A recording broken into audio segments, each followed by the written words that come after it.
여러분 안녕하세요. 오늘 삼손 박사의 사사기 이야기 15번째 유튜브 방송 시작하겠습니다.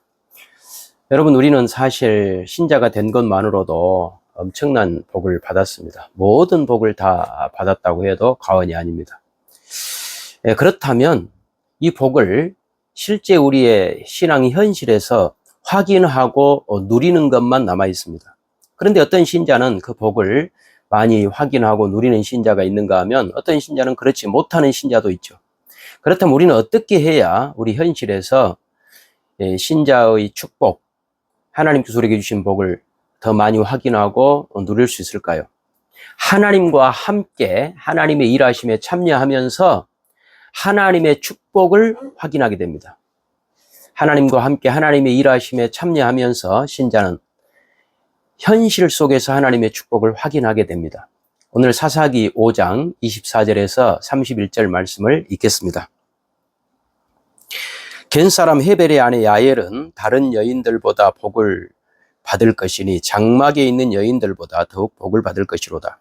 시스라가 물을 구하며 우유를 주되 곧 엉긴 우유를 귀한 그릇에 담아 주었고, 손으로 장막 말뚝을 잡으며 오른손에 일꾼들의 방망이를 들고 시스라를 쳐서 그의 머리를 뚫되 곧 그의 관자놀이를 꿰뚫었도다.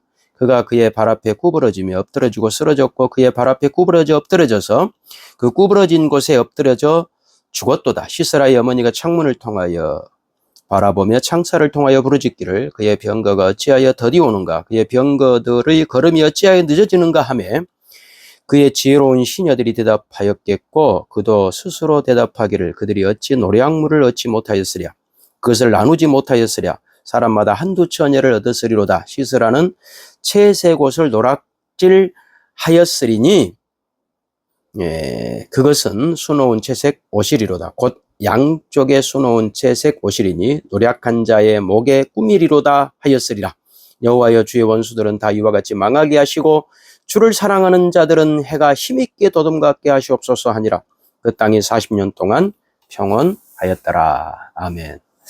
오늘 여기 이 드보라와 바락의 노래 이 내용인데요. 여기에는 범죄자 시스라와 여인들 야엘을 대조하고 있습니다. 복을 받지 못한 자, 멸망한 자, 그리고 복을 받은 여인, 이렇게 대조를 해요. 특히 그 중에 야엘이 얼마나 큰 복을 받았는가. 그는 소모는 막대기 하나로 블레 사람들을 죽인 600명을 죽인 삼갈과 동등한 위치에 놓였고, 5장 6절에는 이 드보라가 이 시대를 야엘의 시대다라고 말할 만큼 이 야엘이 당시의 대세였고 또 하나님의 축복을 상징했습니다. 그래서 이 야엘은 메로스와 또 대조가 돼요. 메로스가 2번 저주를 받고 야엘이 2번 축복을 받는데, 이 메로스는 이 하나님의 일하심에 참여하지 않았던 이스라엘을 비유해요. 메로스가 한 이스라엘이었던 마을인 것 같은데, 그러니까 하나님의 일하심에 참여하지 않은 그 비유. 반면 야엘은 하나님의 일하심에 적극적으로 참여한 그룹. 그래서 그들을 야엘인이라 그래요. 참여하지 않은 그룹을 메로스인. 그러니까 이 야엘인은 그가 이스라엘인이든 이방이든 우주적이든 지상이든 인간이든 비인간이든 상관없이 자발적으로 하나님의 일에 참여한 자들의 모범. 이것이 바로 야엘인 것이죠. 그래서 이 야엘은 이스라엘 사람도 아니고 남자도 아니었지만 그 시대를 이끌었던, 그 시대의 대세가 되었던 이 상징으로서 이 야엘이 등장하고 있는 것입니다. 또 한 가지는 이 후반부에 가면 이 드보라와 시스라의 어머니가 이 전반부에 대조가 되고 후반부에는 야엘과 시스라의 어머니가 대조가 돼요. 드보라는 이스라엘의 어머니라고 5장 7절에 이야기했잖아요. 드보라, 이스라엘의 어머니인 드보라가 시스라를 이김으로써 시스라의 어머니에게 상처를 주는 것이죠. 패배를 안긴 것이죠. 그리고 또 야엘도 이스라엘의 어머니의 상징이 있어요.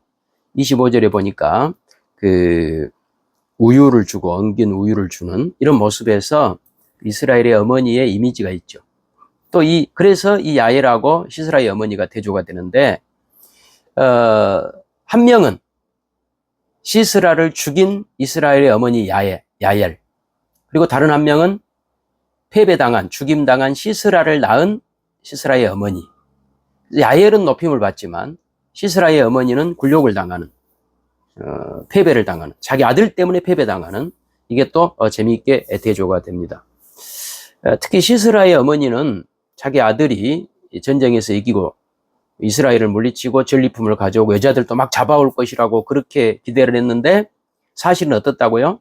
자기가 그렇게 기대하고 있는 그 순간에 창밖을 보면, 야, 우리 아들 온가 봐라고, 우리 아들이 지금 큰 승리가 여자들 막 잡아오고, 노략질하고 승리를 거둬서 오지 않느냐라고 보는데, 사실은 그렇게 기대하고 있는 그 순간에 자기 아들은 여자의 발 앞에 발치에 죽어서 누워 있었다. 이렇게 지금 비꼬고 있는 것이잖아요. 그래서 5장 31절이 이 야엘 드보라와 바락의 노래의 결론인데요. 여호와여, 주의 원수들은 다 이와 같이 망하게 하시고 주를 사랑하는 자들은 해가 힘입게 도둠같게 하옵소서. 이렇게 결론을 내리고 있어요. 여기에서 원수들은 누굽니까? 야빈 시스라죠. 그리고 주를 사랑하는 자는 당연히 그 드보라, 야엘. 그럼 이스라엘 백성들은 어디 있냐는 거예요. 이스라엘 백성들은 원수는 아니죠. 야엘, 시스라는 아니에요. 그러면 이들이 주를 사랑하는 자인가? 라고 할 때 우리는 답을 할 수 없어요. 그를 대표한 사람이 바로 바락이라는 거예요. 바락.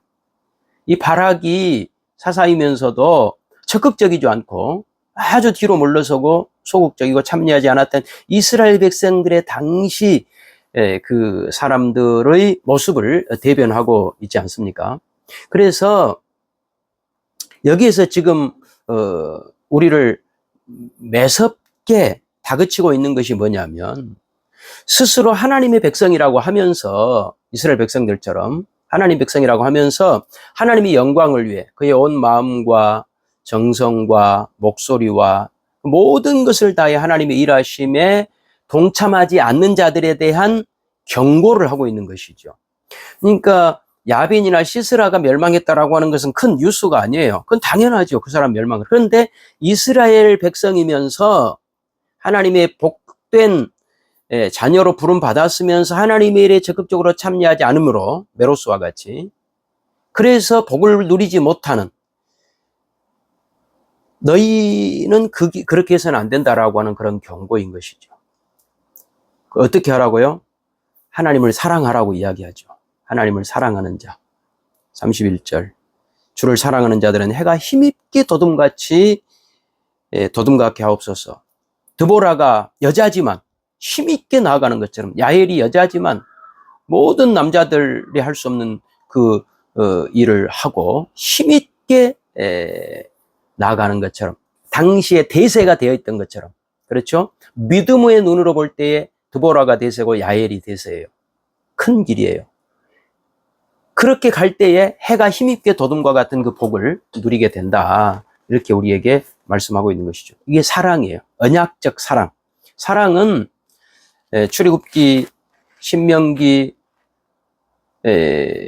십계명에도 강조하고 있고, 성경에 수도 없이 하나님 사랑하라고 하는 것은 여호수아서에, 시편에, 이사야에 수도 없이 우리에게 강조하고 있는 거예요. 하나님을 사랑해라. 하나님을 사랑하라고 하는 것이, 하나님을 사랑하는 것이 하나님께서 우리에게 주신 그 복을 현실의 신앙 속에서 누릴 수 있는 유일한 길이다. 하나님을 사랑하지 않으면 안 된다라고 하는 거예요. 여러분, 저도 이 목회를 하고, 또 제가 우리 교회가 노예에게 소속되어 있기 때문에 노예 활동을 하다 보면 그 노예가 잘못하고 있고 바른 길로 가지 않으면 막 속이 상할 때가 많아요. 처음에는 몇 번 비판을 하다가 나중에는 그냥 내가 싸우느니 안 가버려야지라고 해서 참여를 이제 안 하게 돼요. 저도 노예 정말 적극적으로 하다가 몇 년 전부터 좀 노예를 멀리하기 시작했어요. 가면 괜히 상처받고, 바르게 하자 그러면 또 제가 왕따 당하고 그래서 아예 안 가버렸는데 최근 들어서 그런 생각이 들어요. 그렇게 하니까 나만 손해다.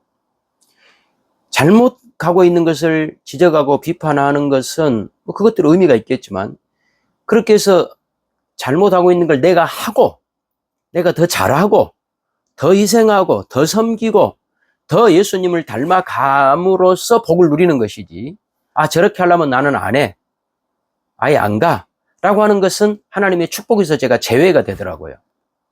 그래서 하나님의 일하심에 제가 적극적으로 참여하는 것이 중요한데, 그러기 위해서는 하나님을 사랑해야 돼요.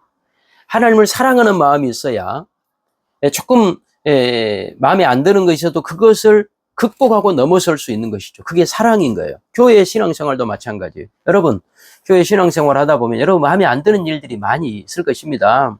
어떻게 교회도, 이 지상교회는 문제 많은 인간들이 모여 있는데 모든 것이 여러분의 마음에 들 수만 있겠습니까? 안 들죠. 그래서요. 그래서 안 해버리면, 그러면 하나님의 축복을 여러분의 신앙의 현실 속에서 확인할 방법이 없는 거예요. 안 하면 확인할 방법이 없어요.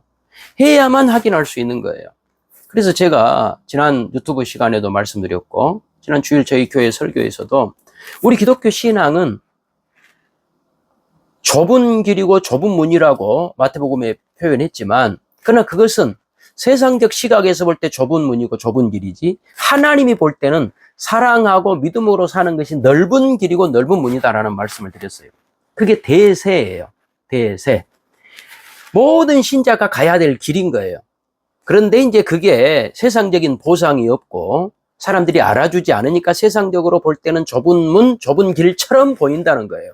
사실은 사랑하고 말씀대로 순종하고 하나님 뜻대로 살아가는 것, 여러분 좀 마음에 들지 않더라도 포기하지 말고 다시 일어서서 또 순종하고 믿음으로 나아가는 것이 하나님께서 인정하시는 길이고, 그것이 대세인 것이죠. 그 대세의 길을 누가 갔다고요? 드보라가 갔다니까요. 야엘이 갔다니까요. 여러분이 가셔야 되는 거예요. 안 하시면 안 돼요. 뒤로 빼시면 안 되는 거예요. 마음에 안 든다고 안 해버리면 안 돼요. 지금보다 훨씬 더 적극적으로 하셔야 돼요. 주일날 교회 나가실 때도 조금 더 일찍, 그리고 헌금도 조금 더 적극적으로. 할 수 없는데 하는 것은 아니지만 할 수 있는데 안 하는 것도 큰 문제인 것이죠. 조금 더 하나님을 사랑하는 것도 섬기는 것도 좀 더 적극적으로 하셔야 돼요. 저는 우리 교회에서 지난주에 당회에 중요한 한 가지 결정을 했어요. 지금 다 청년, 다음 세대들을 우리 교회가 이제 잘 섬겨야 되는데, 우리 교회에서는 결혼 장려금 100만 원, 출산 장려금 100만 원, 이렇게 당에서 결의를 했습니다. 그래서 지난주에 집행을 처음으로 했어요. 최근에 출산한 가정에 했습니다. 저희 교회는 재정이 넉넉하지 않아요. 주일날 많은 수가 모이지도 않아요. 그럼에도 이 일은 해야 된다고 제가 장로님 설득했고, 장로님께서 거기 아멘으로 화답해 주셨어요. 여러분, 우리가 지금 이 시대에 젊은이들이 교회에 오지 않는다, 젊은이들이 무슨 자꾸 보수화된다, 극우화된다, 그렇게 비판만 하고 있어서는 안 되는 것이죠. 예, 보여줘야죠, 교회가. 저는 이 시대는 교회가 건물을 팔아서라도 다음 세대들에게 결혼 장려금, 출산 장려금 막 줘야 된다고 생각해요. 저는 우리 교회보다 훨씬 큰 교회가 우리 교회보다 더 잘해야 되지만, 저는 우리 교회가 최선을 다해서 하고 있고 앞으로 더 잘할 계획입니다. 해야 됩니다. 여러분, 적극적으로 하셔야 됩니다. 그것이 축복을 확인하고 현실 속에서 누리는 길입니다. 이 말씀을 꼭 여러분 기억해 주셨으면 좋겠어요. 저는 오늘 유튜브 방송을 하면서 혹시라도 여러분이 뭔가가 시험에 들거나 뭔가가 마음에 들지 않아서 교회 생활에 적극적이지 않으셨던 분들이 있다면 오늘 말씀으로 좀 해결을 받으셨으면 좋겠어요. 다른 사람들이 잘못하는 것은 잘못하는 것이고 여러분이 하셔야 될 일은 하셔야 된다. 다른 사람이 잘못한 것 때문에 여러분이 안 하셔버리면 여러분이 받아야 될 축복을 놓치는 것이다. 손해보는 것이다. 이걸 꼭 기억하셔서 적극적으로 그렇게 하시면 좋겠습니다. 여러분, 오늘 또 삼손 박사의 사사기 이야기 15번째 유튜브 방송 함께해 주셔서 대단히 감사합니다. 여러분 또 다음 주에 뵙겠습니다.